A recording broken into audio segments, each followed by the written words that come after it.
sei como é que tem andado a sua vida. Eu não sei qual é a necessidade que você tem. Eu não sei qual o milagre que você tem, que você precisa hoje.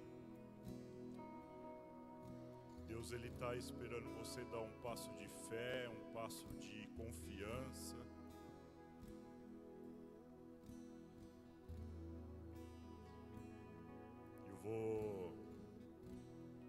Se você precisa de um milagre, eu vou te convidar para você vir aqui tocar no altar. O que você precisa? Você precisa de uma cura? Talvez nem é para você, talvez é para alguma pessoa que você conheça, que você ame. Talvez você não tenha aquele recurso para pagar uma conta. Talvez é o seu filho que não está nos caminhos do Senhor. Talvez até seu filho que está doente. Talvez é um milagre do seu casamento. Eu sei que você também está precisando de um trabalho. Então vem aqui, toca no altar. Você está precisando de uma mudança na sua vida. Nesse momento eu vou pedir para você entrar na presença do Senhor. Comece a orar, comece a pedir pelo seu milagre. Comece a falar o milagre, dá nome para o seu milagre. Senhor, eu preciso de cura, Pai. Senhor, eu preciso, Pai, da Tua mão sobre a minha vida, Senhor. Senhor, eu preciso que o Senhor restaure o meu casamento, Pai. Senhor, eu preciso de uma provisão para pagar minhas contas, Senhor. Pai, eu preciso de cura para minha mãe que está doente. Senhor, eu preciso que o meu filho volte para os Teus caminhos, Pai. Senhor, por favor, Pai, eu estou aqui te pedindo um milagre, Pai. Abra sua boca, irmão, eu não escuto a sua voz, você precisa clamar, você precisa pedir. Senhor, por favor, traga milagre na vida dos meus irmãos, Pai. Cada um aqui tem uma necessidade, cada um aqui precisa de algo sobrenatural, algo impossível, Senhor. Tudo é impossível para nós, mas nada é impossível para Ti, ó Deus. Por favor, Yeshua HaMashiach, enche este lugar da Tua presença, Senhor. Começa a trazer cura, começa a trazer restauração, restituição, milagres sobre a vida dos meus irmãos, ó Pai. Sobre a minha vida, Jesus. Nós nos entregamos à Tua presença, Pai. Nós nos derramamos na Tua presença, Pai. Pedimos, Espírito Santo, enche este lugar, Espírito Santo. Venha trazer palavra para nos abençoar. Venha trazer palavra para nos salvar. Venha trazer palavra para nos fazer crescer, Pai. E abrir os nossos olhos espirituais. Se você crê, irmão, que você vai receber seu milagre hoje, comece a voltar para o seu lugar aplaudindo a Yeshua HaMashiach, Rei dos Reis, Senhor dos Senhores. Você pode aplaudir a Jesus em nome de Jesus. Por favor, Senhor, faça milagre nesta noite, Pai. Aleluia, aleluia. Você pode aplaudir mais forte a Yeshua. Louvado seja o Teu nome, Senhor. Pode voltar para o seu lugar, irmãos. Aleluia. Ainda de pé, vai abrindo a sua Bíblia. No Evangelho de João, capítulo 9.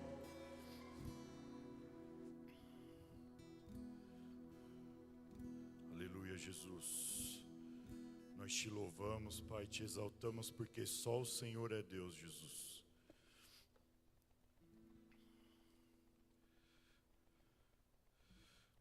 Versículo 35 ao 41, irmãos. Jesus ouviu que o haviam expulsado e ao encontrá-lo disse: Você crê no Filho do Homem? Diga, Filho do Homem. Perguntou o homem: quem é ele, Senhor, para que eu nele creia? Disse Jesus: você já o tem visto, é aquele que está falando com você. Então o homem disse: Senhor, eu creio. E o adorou, diga, e o adorou. Disse Jesus: eu vim a este mundo para julgamento, a fim de que os cegos vejam e os que veem se tornem cegos. Alguns fariseus que estavam com ele ouviram-no dizer isso e perguntaram: acaso nós também somos cegos? Disse Jesus: se vocês fossem cegos, não seriam culpados de pecado. Mas, agora que dizem que podem ver, a culpa de vocês permanece. Fecha seus olhos. Senhor, nós queremos te exaltar e te louvar nesta noite, Pai. Agradecer, Pai, por tudo que o Senhor tem feito nas nossas vidas, ó Pai. E te pedir, Pai, que o Senhor fale conosco através dessa palavra, Senhor. Que o Senhor abençoe os meus irmãos, assim como me abençoou, Pai. Nós te louvamos, te adoramos e fazemos isso em nome de Jesus. Amém. Você pode aplaudir o Senhor?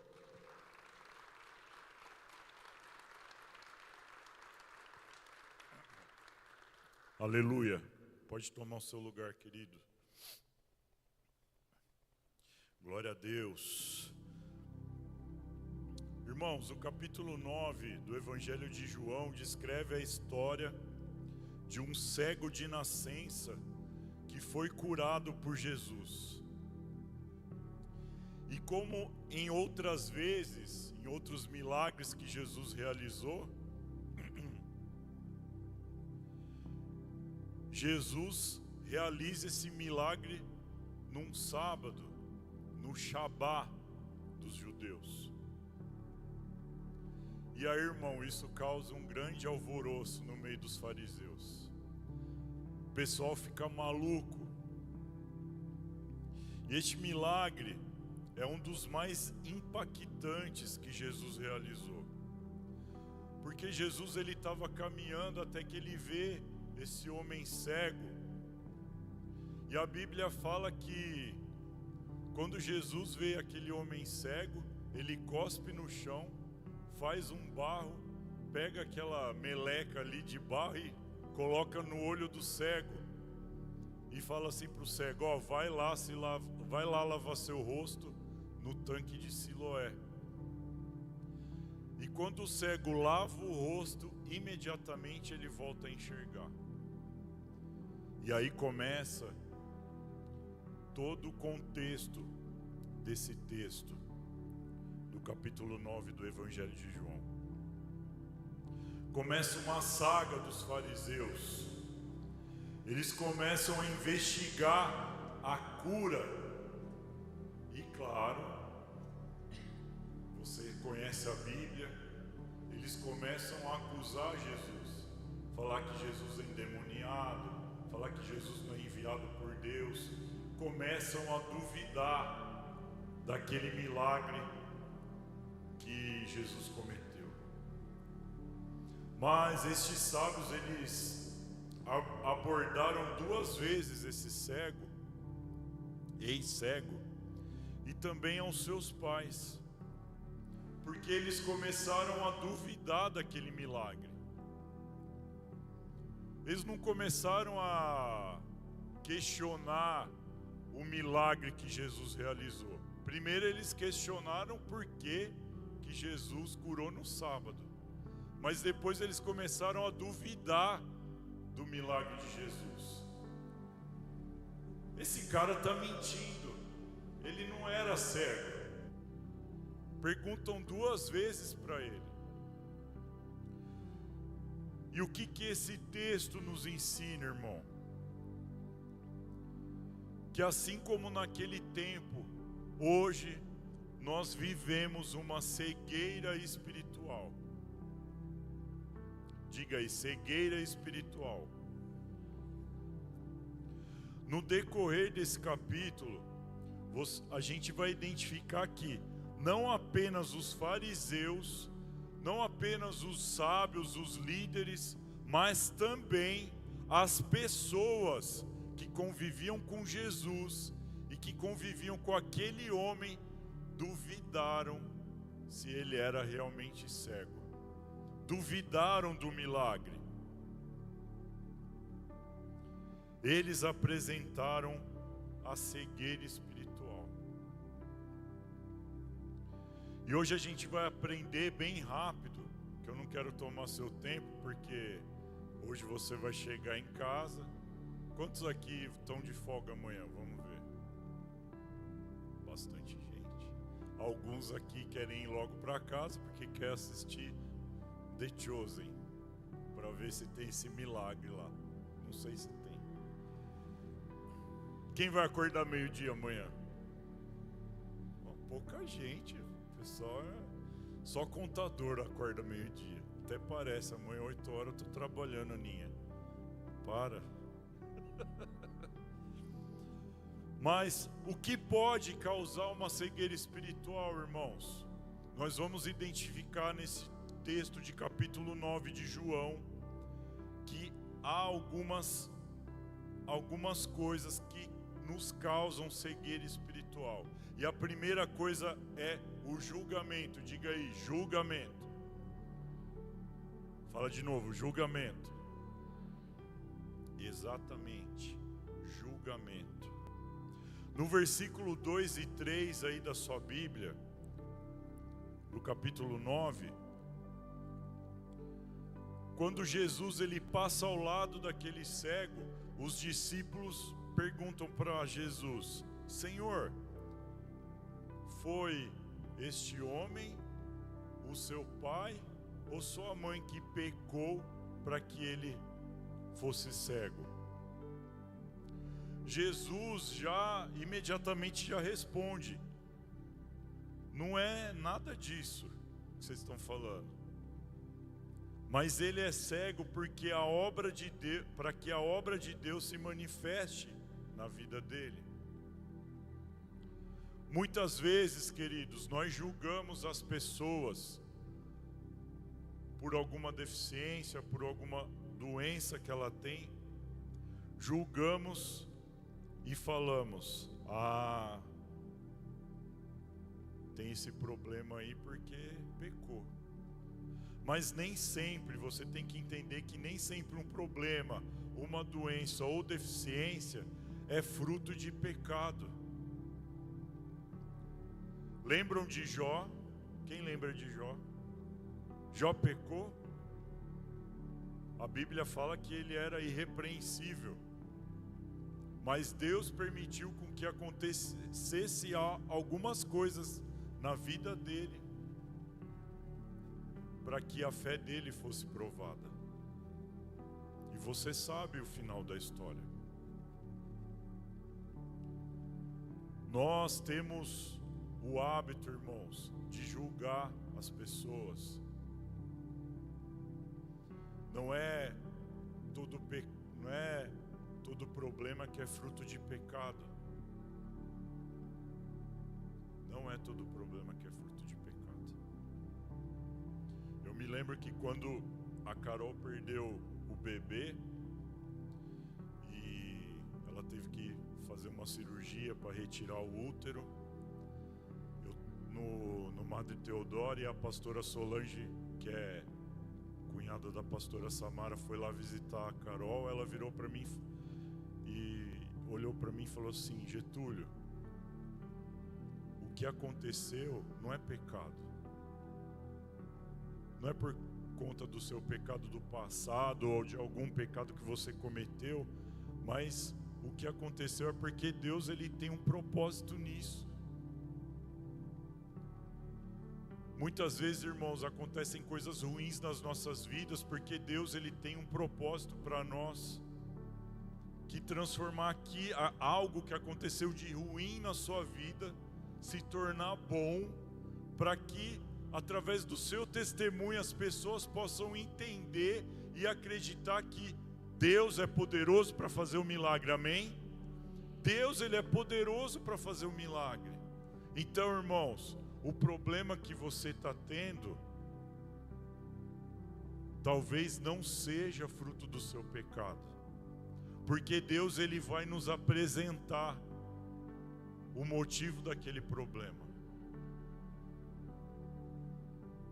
Tem pessoas que têm alguns problemas. Por exemplo, dificuldade financeira. Aí a gente marca um discipulado e aí vai conversar com aquela pessoa, pergunta sobre dízimo e oferta. A pessoa não é fiel no dízimo e na oferta. Ela está cometendo um pecado. Então aquilo que ela está passando por dificuldade é porque ela não confiou verdadeiramente no Senhor.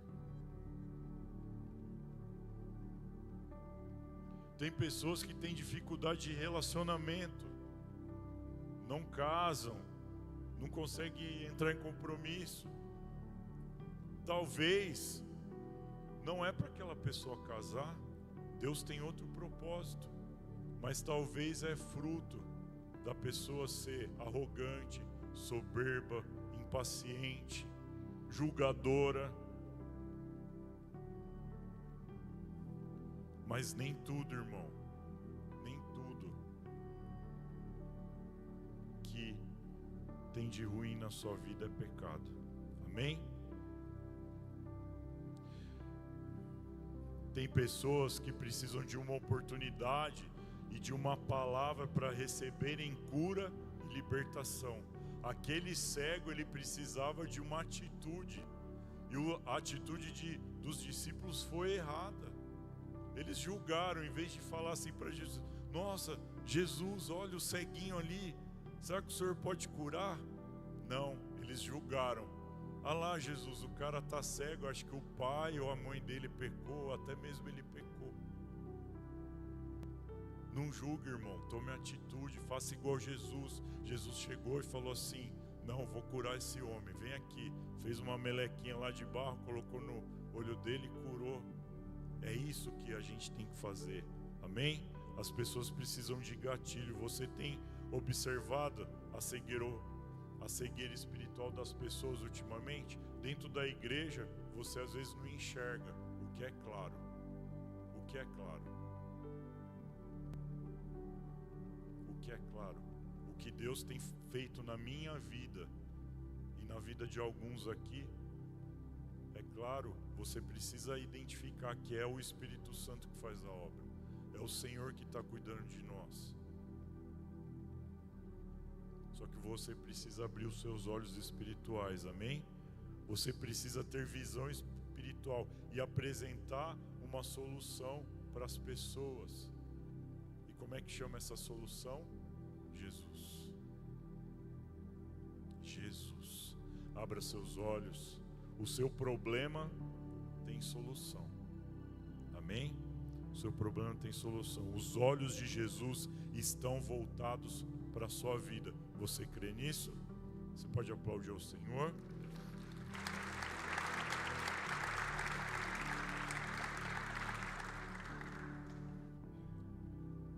Segunda coisa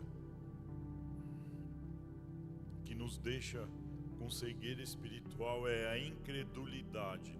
Olha para o irmão que está do seu lado e fala assim: você tem fé? Pergunta para ele: você tem fé? Não tenha, irmão, você precisa ter fé. Não duvide do que Deus pode fazer na sua vida. Não duvide do poder de Yeshua na sua vida.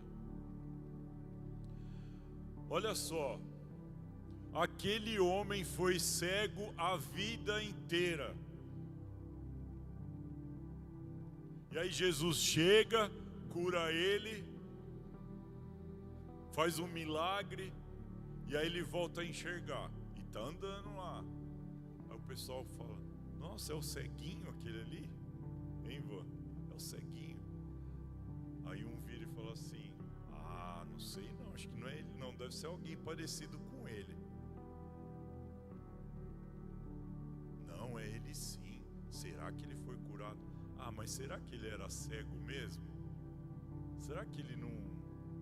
Será que não é mentira desse cara aí? Vem esse Jesus que está já fazendo milagre. Será que não tem esqueminha? Será que eles não combinaram? Será que Judas não deu uma graninha para ele? Irmãos, você precisa ter fé. E a incredulidade, tem dois tipos de incredulidade. O primeiro tipo de incredulidade é a incredulidade dentro da igreja. Dentro da igreja. Olha o irmãozinho ali, ó. Feinho. Casou. Coitada daquela moça. Acho que ela orou pouco.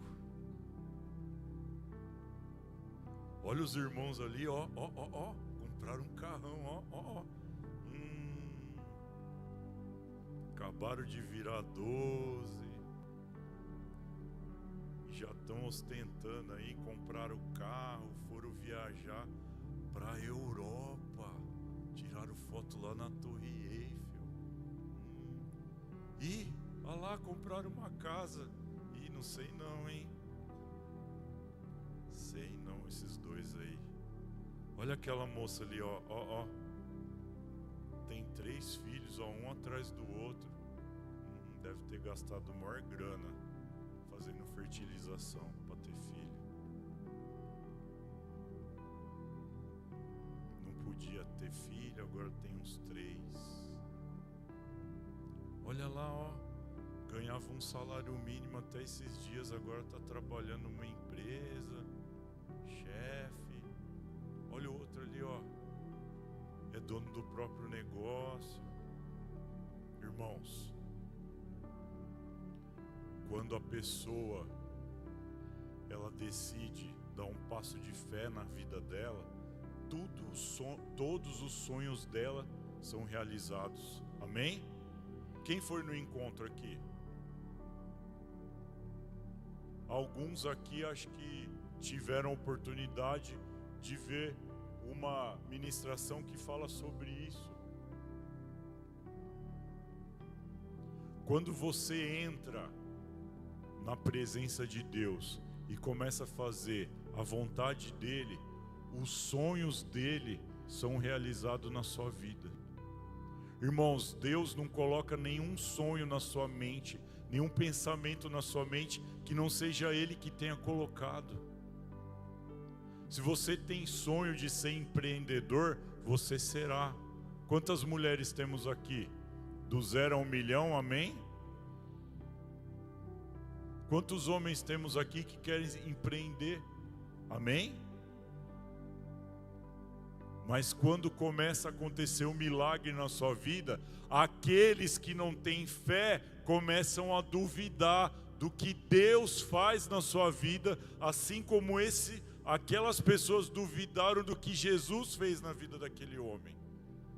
Eles começam a encontrar circunstâncias, argumentos para te julgar e duvidar do poder de Deus que opera sobre a sua vida. Irmão, e se você olha para os irmãos da igreja com um olhar de inveja, você está cego espiritualmente, irmão. Sabe por quê? Porque se aquele irmãozinho está prosperando, uma hora a prosperidade vai chegar em você. Amém? E outra, você não tem que vir na igreja para procurar riqueza. A riqueza é só a consequência da fé que você tem e do que você está buscando. Mateus 6,33. Uma hora Deus vem e derrama a graça. Amém? Tudo no kairos de Deus, tudo no tempo de Deus, tudo no propósito de Deus. Ele tem plano para a minha vida e para a sua vida. Agora você precisa acreditar e ter paciência. Amém? E o segundo tipo de incredulidade é aquela incredulidade fora da igreja. Eu lembro que quando eu virei crente, tem uma pessoa aqui que me conheceu quando eu não era crente. Mas quando eu virei crente, meus amigos e minha família falavam assim: o quê? Você virou crente?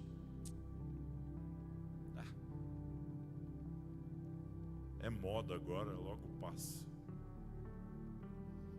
Mas não. Eles duvidavam. Eu nunca imaginei que eu ia estar aqui pregando, falando de Jesus para as pessoas, tendo célula. Eu nunca imaginei isso. Nunca imaginei que eu ia servir no reino. Entreguei minha vida a Jesus porque eu precisava de um milagre, precisava de uma cura, precisava de restauração. Mas com o tempo Deus foi colocando os sonhos dele no meu coração e as coisas foram acontecendo e hoje eu estou aqui. E toda vez que eu estou aqui, eu não estou aqui me achando bam. Nossa, ele prega, eu vou pregar, ai, eu sou o cara. Irmão, eu tenho um medo terrível, um temor tremendo de vir aqui pegar esse microfone e subir nesse altar, porque eu só subo aqui se eu for convidado, se eu for chamado. Eu não subo aqui para brincar, irmãos. Eu não brinco no reino de Deus. Eu estou aqui para fazer a vontade dele. Minha família, amigos duvidavam de mim, mas Deus, ele provou o contrário. E hoje tem pessoas que me procuram para orar.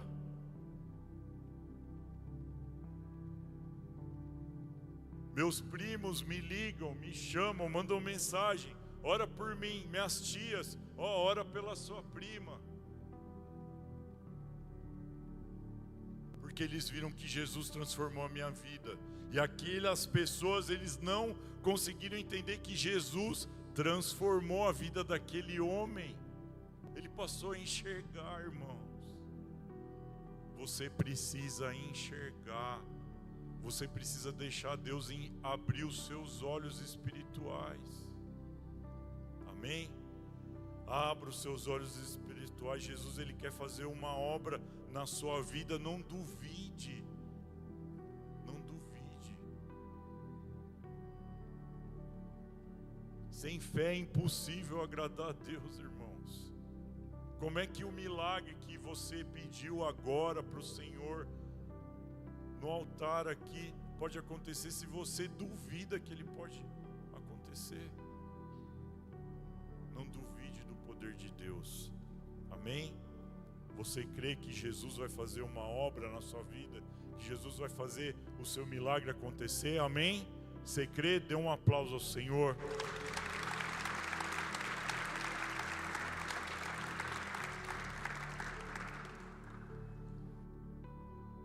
Terceira coisa que nos traz cegueira espiritual. Isso aqui é forte, irmãos.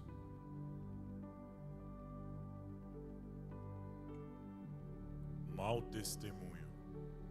Olha para o irmão que está do seu lado e fala aí: você tem dado mau testemunho?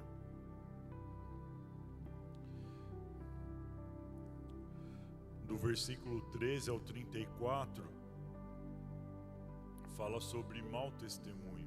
Mesmo com toda a dúvida que os fariseus tinham, o cego, ele deu testemunho do milagre que Jesus fez na vida dele.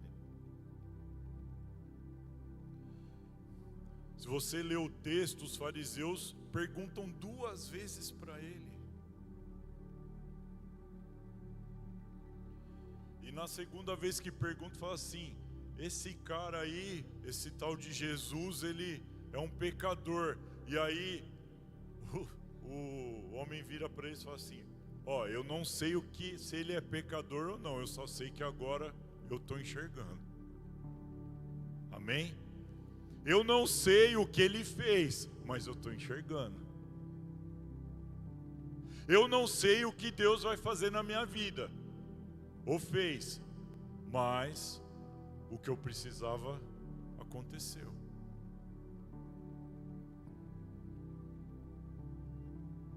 Como cristãos, irmãos, nós precisamos ter a mesma postura daquele homem e dar o testemunho, mostrar para as pessoas que Deus está fazendo algo novo nas nossas vidas, amém?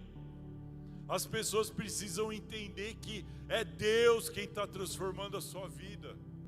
Você só deu um passo, o passo de fé, entregou sua vida a Jesus e falou para ele: Senhor, eis-me aqui, e faça obra na minha vida. Deixa Ele cuidar de você, irmão.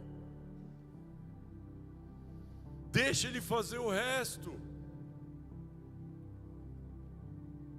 E aí você quer resolver do seu jeito, com o seu braço, e dá errado.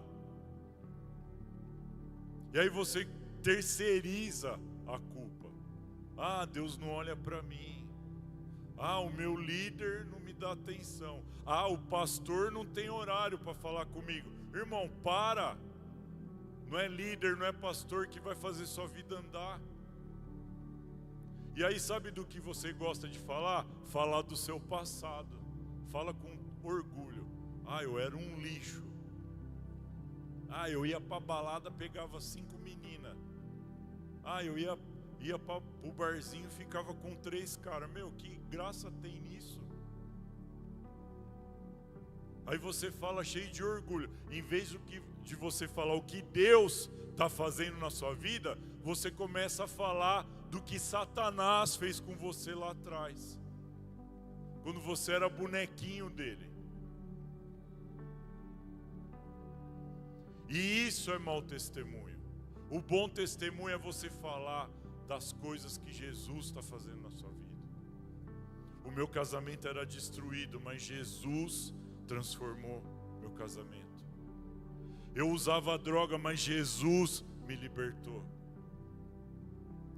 Eu era adúltera, mas Jesus me libertou. É isso que você precisa fazer, irmão. Dá bom testemunho.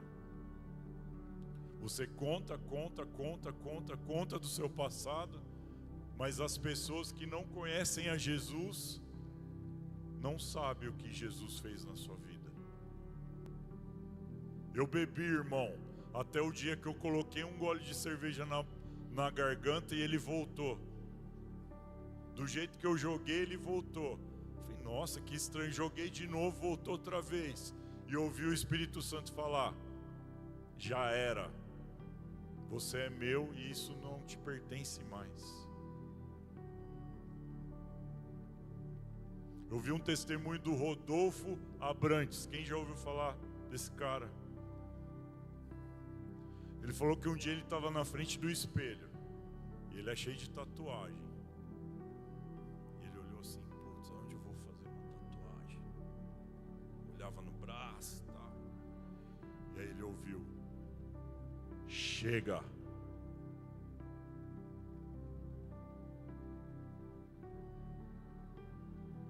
Não, só mais uma.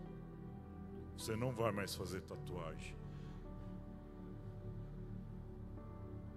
Isso é o poder de Deus nas nossas vidas. Isso é o testemunho que a gente tem que dar do que Deus faz e nos transforma. Amém? Você precisa dar bom testemunho, irmão.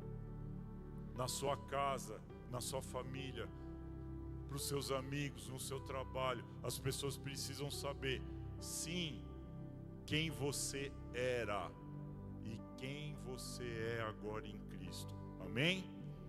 Aleluia! Você pode aplaudir ao Senhor?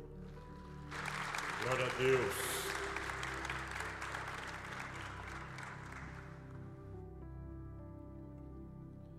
E para terminar,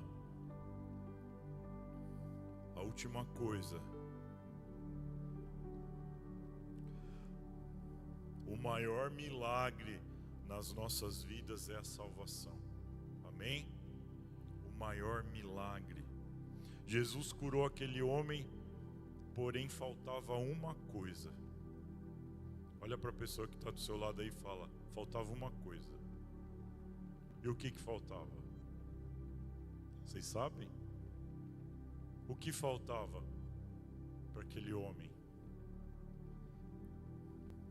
Pergunta aí para a pessoa o que faltava. O que faltava, amor, para aquele homem? O que faltava? Você sabe? Não sabe. Salvação. Salvação. Aquele homem recebeu a cura, mas ainda não havia recebido a salvação. Esse ano eu perdi uma prima.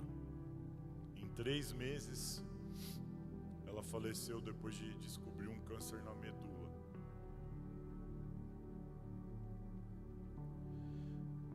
E aí, quando eu fiquei sabendo, quando eu tive a notícia, Deus falou comigo. Falou assim: você precisa visitar a sua prima e apresentar Jesus para ela. Ok, Deus. Na mesma noite, uma outra prima minha ligou para mim, que também é crente, e falou para mim: você precisa vir aqui porque Deus está falando comigo que não adianta a Renata receber cura se ela não receber a salvação. E aí eu fui, irmãos. Fui para São Paulo um sábado, saí daqui cedinho. Fui de ônibus. E durante todo o caminho, eu e a minha irmã, Deus foi falando comigo, Deus deu a palavra para mim. E aí quando eu cheguei na casa da minha prima, eu comecei a ministrar na vida dela. Eu falei para ela: Renata, não adianta nada você receber a cura e você não ter a salvação. E aí nós oramos ali naquele quarto, ela deitada, ela aceitou a Jesus, recebeu a salvação de Cristo.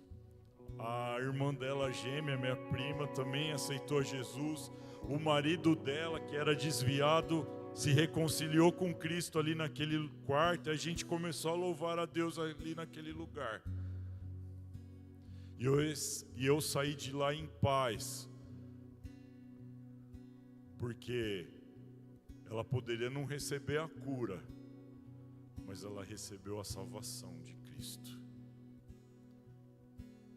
Irmãos, não tem nada mais importante do que a salvação.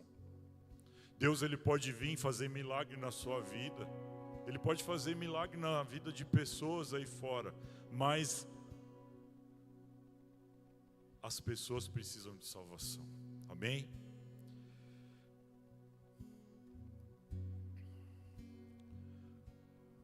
Cristo, Jesus, Ele vira para aquele homem e pergunta: você crê no Filho do Homem? E aí ele pergunta para Jesus: quem que é o Filho do Homem? E aí quando Jesus fala, se você crê no Filho do Homem ele tem um significado, significa Machia, Messias. E aí eu pergunto para você: você crê no Filho do Homem? E quando Jesus fala assim para ele: sou eu, o Filho do Homem, aquele homem se joga aos pés de Jesus. A Bíblia fala que ele adorou Jesus. E adoração tem a ver com rendição, com humildade, com você entregar tudo que você tem, a sua vida, tudo ali. Aí eu pergunto para você: o que você faria para um Deus que te cura, irmão? Fala para mim.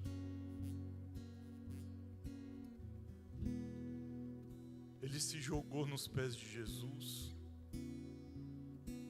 Talvez hoje você tenha vindo aqui a primeira vez na igreja. A primeira vez. Talvez você nem conheça Jesus. Mas Jesus, Ele quer fazer um milagre na sua vida, assim como Ele fez naquele homem. E Jesus, Ele te aceita do jeito que você está, irmão. Sabe por quê? Ele vai te pegar, vai te moldar, vai te ensinar, vai te tratar, vai transformar a sua vida. Eu vou pedir nesse momento para você ficar de pé no seu lugar. Não adianta você receber o milagre, a cura, se você não tem a salvação de Jesus.